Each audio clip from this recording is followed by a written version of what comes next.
I'd have masses of other commitments. These are capable people that we'd dearly love to consider for senior roles, but they're just not available to us because their talents are being utilised elsewhere. In terms of scrutiny jobs for the opposition, I think it's clear everyone wants a job, everyone wants the money that comes with a job, but ultimately it's for the leader to determine where those appointments are made. I completely agree with Councillor Meredith that opposition scrutiny works superbly at the county council, but my belief is that that was in large part down to Councillor Scrimshaw. He was superb in that role. He had a massive eye for detail, and we all respected the work that he put in.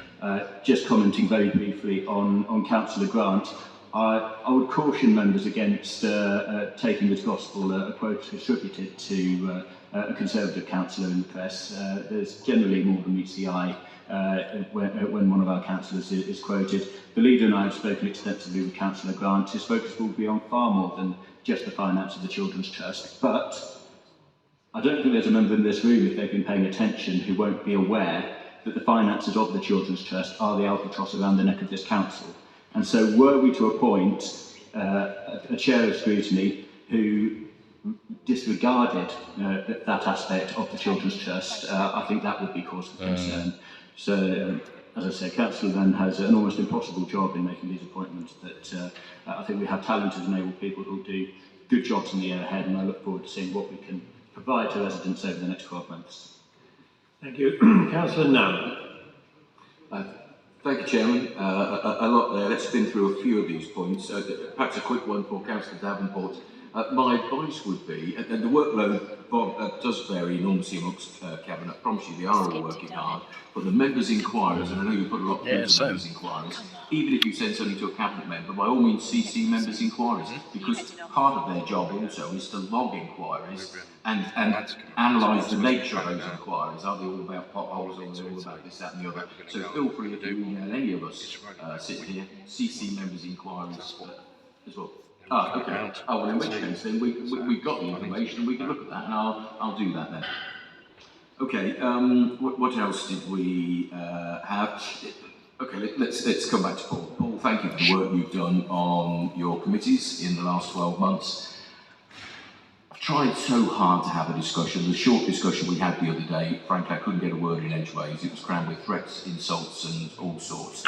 I offered a meeting. Unfortunately, you've forgotten. You obviously had a busy day at work. You couldn't attend that meeting, so we haven't had that discussion. I've offered further discussions. You continue to insist.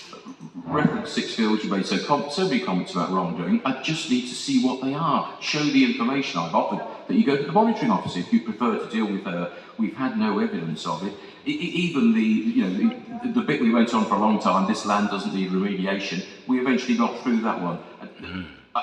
This whole I'm speaking the truth bit, I don't get it. All I see is actually a bunch of people who are being deceived into the way that you're somehow being shut up. We put our officers and everybody else at your disposal to answer these questions. Be honest with the people who I think you're misleading, Paul.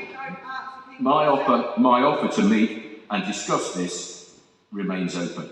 I think, Adam, you dealt with the equalities issue there.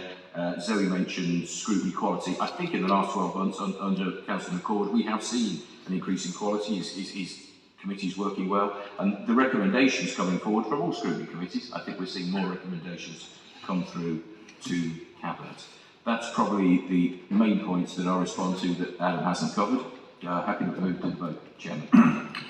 Let Mr. Clark reply then. Thank you. Order.